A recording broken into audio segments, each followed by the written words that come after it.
Not all those who wander are lost. J.R. Tolkien. Welcome to Aegis Travel Adventures. We are Ken and Giselle. We have been to over 100 countries and are still looking to see what is around the next corner. We love wine, travel, and adventure. Listen to our podcast where we share the fun of the magical places, people, and cultures that have touched our lives. Aegis, Aegis, travel, travel, adventures. adventure. Hello, this is Aegis Travel Adventures. This is Ken. and hi, this is Giselle. And today we'd like to do podcast number 35, and we'd like to talk about transatlantic cruises in general, and a little more specific about an upcoming one that we're going to do in the spring of 2026. And a little bit about Bermuda, which we've been to, we're trying to guess, we think 4 times. And we'll go a little more in depth on that, and then we'll talk a little bit about some of our other stops, and talk about why we like transatlantic cruises, what we think the benefits are, and go from there, and try to give you an understanding of transatlantic from our perspective. So, could you remember what our first transatlantic was? Yes. It was you Royal. It was on a Royal Caribbean ship out of New Orleans. Oh, I remember that now. And we had scheduled it for a couple of reasons, and I think it was pretty interesting for us. But we went and we stayed 2 nights in the city, not in the French Quarter, but it was close to the cruise docks. And as a bonus, the April New Orleans Jazz Fest was underway. So even though our cruise left on Saturday, we had the privilege, and I say privilege, and I'll explain, of attending the New Orleans Jazz Fest on Friday all day. It was pretty hot, but the cap it all off in our pretty overheated exhaustion that night, Santana did a double set. Yeah, and that was really cool. It was very crowded, though. It was crowded because it was Santana, and what a show. So that was our first one. And the Royal Caribbean, on that one, was they specialized, they advertised that it was a Spanish wine tour. Right, because we were going to Spain. We were going to Spain, so the bar was, they was stocked with all the Spanish wines, and the bartenders were knowledgeable, and of course we had the alcohol package, and we found it to be a lot of fun in a lot of ways. We do like wine; we've said that before in our podcast, but I thought they did a great job of it. To be not a higher end cruise, if you will. That cruise was probably, we talk about that. Whatever they did, they really upped their game, because they had a wine bar on that ship, in addition to the martini bar. But they had the wine bar, and that's where they had all the Spanish wines. And we've talked about it because we've been on other Royal Caribbeans since then, and no one has come near to that experience. And maybe that was when they were trying. This has been a while ago. So. But anyway, we had a lovely time. But that was our first transatlantic. It was over 10 years ago, and as we, said, is we often try to double up when we travel, cultural events, music, culinary events, anything we can find, and this one just happened to work out very nicely for us. So you're right. I remember that, and it's the first time we'd ever been on that was the longest cruise that we had ever taken. So we were a little nervous, I think, or just we weren't sure what to expect. But again, this was pre-COVID, so the cruise had a lot of activities, a lot of speakers, a lot of destination talks that were not just trying to get you to go to the jewelry store and buy something. So here's another tidbit about that cruise, and we did another one the next year. This will jog your memory. We met a couple from Orlando. Oh, that's right. Yeah, and he, I believe, was a nurse. No, he was a flight attendant. I'm sorry, that's correct. He was the flight attendant, and she was a nurse. And they were really delightful people, and we spent some good time with them, and we got their information.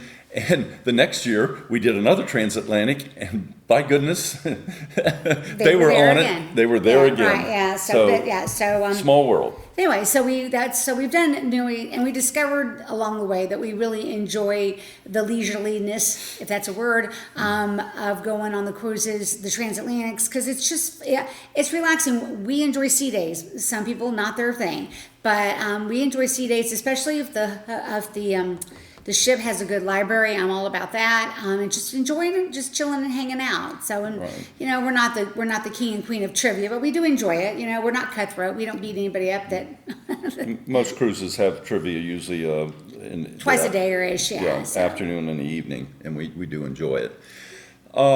So we're going to try a new cruise line this year, and that we haven't tried before, and it's going to be a transatlantic. So we're leaving March of 2026 on an Oceania cruise, and that's a higher end cruise line that Norwegian Cruise Lines has. They have three: Norwegian, Oceania, and the highest end is Regent.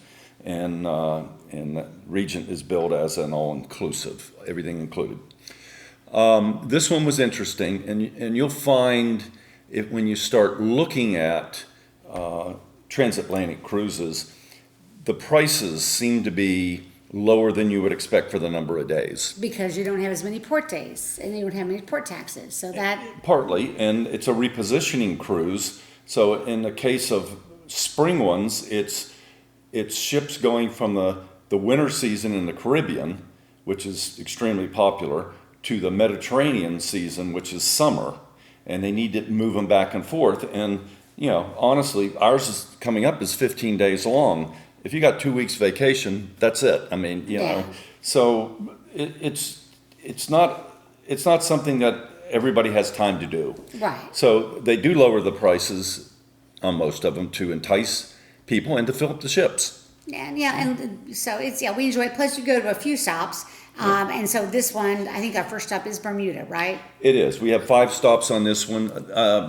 Some of them have no stops. I mean, Well, Queen Mary is New York to the London port, right, whichever but the one. Queen, which I've always kind of wanted to do it, but anyway. So And, we're looking forward to this one, And and Windstar doesn't stop. Oh, okay. And they usually go from a Caribbean island like St. Martin directly to, say, Lisbon, and no stops. so a lot of people we've talked to, like, oh, I'd be so bored at sea, or I'd be afraid of the ocean and all that kind of good stuff.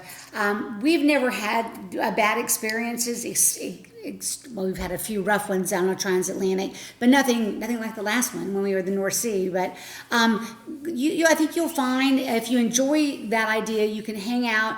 You spend time relaxing. Of course, they have the spa services and stuff, which are usually pricey, but it's still just enjoyable. We enjoy it. So anyway, So give you a little background on how we picked this one, and it's not the lowest price one, but from a culinary standpoint, in our travels, many people have said Oceania is one of the top culinary cruise lines. So we wanted to give them a try, and like we said, we like transatlantics because when we arrive on vacation, we have no jet lag. Yeah. We're ready to go, and I can tell you, even when we have done Orlando to direct to London overnight, you don't get that much sleep on a lay-flat seat, and certainly not much if you're in economy. And you get there, and it takes you a couple of days to acclimate, and I look at those as lost days. So we get off the cruise ship, and we're ready to go. So we picked this one, and for those reasons, but it's in March, towards the end. It's still Could be a pretty little chilly. cold in the Atlantic, and where we're heading. So we chose an ocean view cabin versus at this point, it might change. versus a balcony, because we have had a balcony during cold weather, and we just don't use it. Well, that's where Ken and I kind of Yeah. differ a bit. I like having a balcony, even if I don't go out there, just to look at it. And then he responds is, you're paying money for something you're not really using. So there is wisdom to just getting an ocean. Everybody travels different. So our first stop is Bermuda, and we've been there, we believe, 4 times before. And there's 2 main docks, or places to dock, and the bigger ships go to the Royal Dockyards, which is on the southern end, and you're way far away from most things. Yeah. And The smaller ships go to Hamilton, which is the capital, and they can go right in the harbor area. And that is the center of everything. If you want to take buses or rent scooters, I mean, everything's easy there to do. From the Royal Dockyards to Hamilton, you can take a high-speed ferry, but you got to get in line. If you're on a ship with 5,000 people, everybody gets off in the morning. Well, guess what? Those high-speed ships or ferries that are going to Hamilton, they fill up immediately, and you may have to wait an hour and a half to get on one. There are buses, but the same thing. The buses are slower, and you got to wait. There's only so many of them. So we prefer Hamilton, but there are things at the Royal Dockyard that are interesting to see as well. And so we, having been to both, I would say, Bermuda's a 21 square mile piece of land. There's roughly 20 inhabited islands, lots of little ones. But to go from one end to the other, Royal Dockyards to St. George, on a bus and that, it takes some effort. Yeah, we did. We went there and we ate at a restaurant and just enjoyed walking on the island. But Bermuda, when you think of Bermuda, first thing I think of is Bermuda shorts. So interestingly enough, one of our favorite little pub restaurants is at the Royal Dockyards, and it's in one of the old fort's walls, which is interesting to go around, and it's called the Frog and Onion. And why is it Frog and Onion, Ken? Well, I knew you'd ask that question, Giselle, because the two owners, one is French and one is a Bermudian, and so some people kid about French with frogs, and other people Bermuda onions. They chose the name, and they make fun of themselves, but they put on a good show there. It's a lot of fun. They've got really good music, if I They remember. do have good At music. night. Yeah. Yep. Starts in the early evening, and the drinks are great. And you can have the Dark and infamous Dark Stormies. and Stormy, which is rum and Dark rum. Dark rum, which is famous there. And what else is there? Some kind of cream. I knew you were going to ask me that. Let's see. Hold you on. look it up, and I'll Ginger keep beer. Ginger beer. Yeah. It's dark rum, ginger beer, lime juice, and it became from there famous. Thank you, ChatGPT.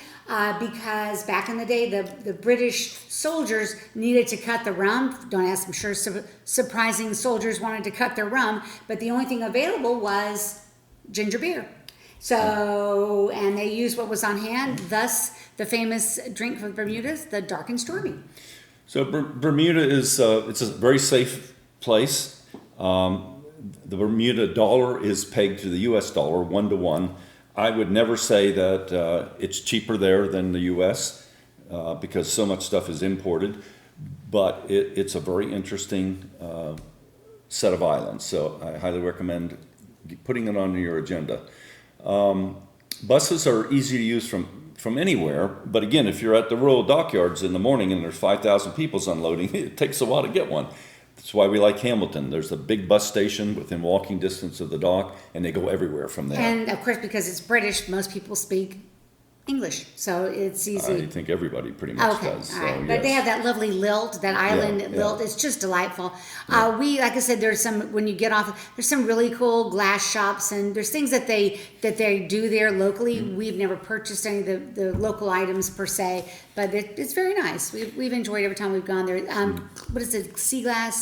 Glass Beach? Well, Glass Beach, it's interesting. It's actually closer to Royal Naval Dockyards, and basically why it's Glass Beach is early on in its history, it was a garbage dump. They threw dumped all the garbage into the water, and over the years all the bottles rolled around and broke, and now they're all sanded down, and the colored glass is found all over the beaches there. And people that live there, you'll see it. They make furniture, tabletops out of it. I mean, some of it's supposedly pretty valuable. Right, you got to know what you're looking for. We went there, and obviously, you got to wear tennis shoes. Don't wear flip flops because it's glass. But it's mostly rounded off from the surf, so it's not the kind that's sharp. But you have to be careful. And it's not well marked either. So you need to ask somebody. Where we found it was in some people's backyards, basically. So one thing we did notice the time we've been there, the public, obviously you don't drive on the island, so you have to take public transportation. There's no rental cars. And so, we were walking back, and it was raining, I think. And anyways, bus driver stops and, in his lovely, island accent asks us where we're going. We're like, yeah. And he's like, come on, it's right on my route. And though he was closed, he was done for the day. It was very nice. And we tried to tip him, and he's like, no, man, it's fine.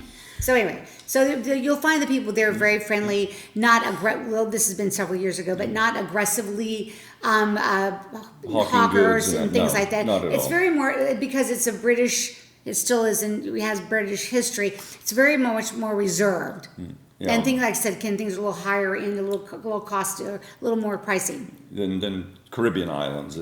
Horseshoe Bay Beach is famous. It's pink sand. It's kind of a crescent or a horseshoe the way it is. So it is pretty cool. And we spent part of a day taking the bus to St. George, all the way at the northern end. St. George is a UNESCO World Heritage Site, the city.